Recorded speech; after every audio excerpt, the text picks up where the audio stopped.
Okay guys, so we have our object up here. That was our original. So what is our transformation geometry down here called? Exactly, our image. I did give it away earlier on, but glad to see you guys pay attention. So now, see all these lines and all that stuff? That is our rotation geometry construction. That's how we do it. It seems like a lot of lines, but I assure you it's not as complicated as it looks once you take it step by step and go nice and easy at it. This is kind of the main thing you got to remember. Everything to do with the triangle, 180. Create your little triangle in the middle, which we have there. If you look nice, if you look really closely, you'll see our triangle. So I'm just gonna shade it in here a little bit. See that our triangle is here.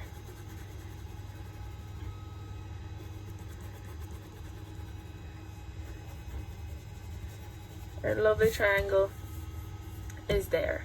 So yeah guys, have a go at the arrow, and if you have this done, please try and draw this, our lovely arrow, do another one and rotate it anti-clockwise.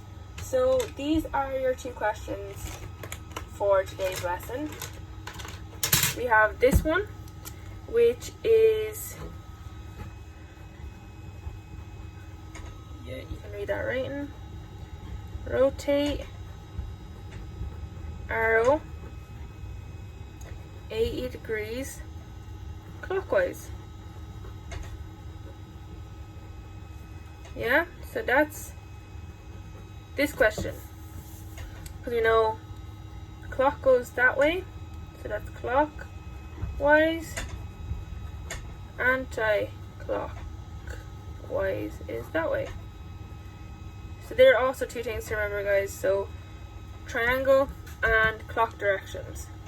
So if you're finished, have a go at creating the same arrow.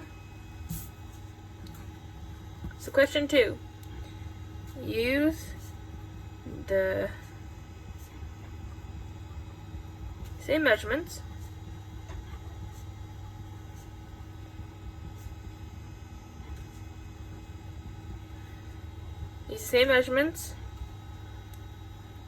and rotate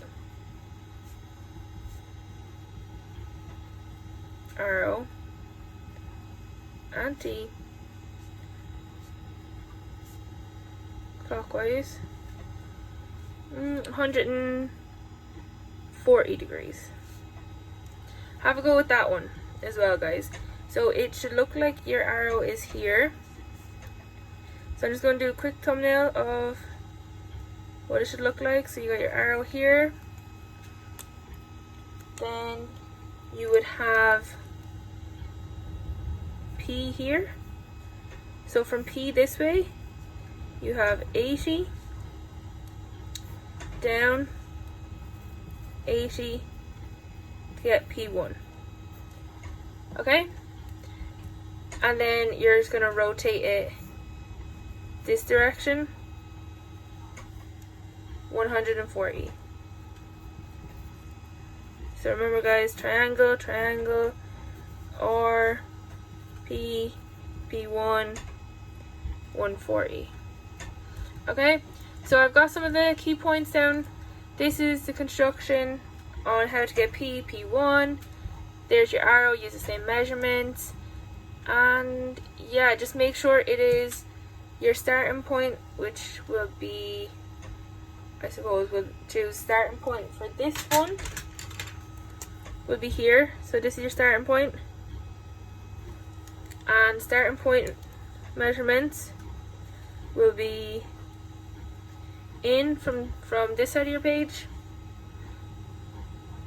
50, and down from the very top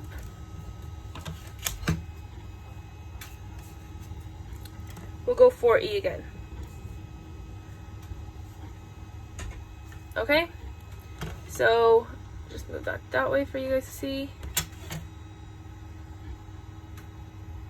So yeah, there's your starting point for your second question.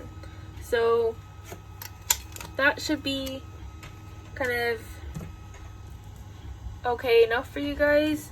Have a go at it. Take your time with this one.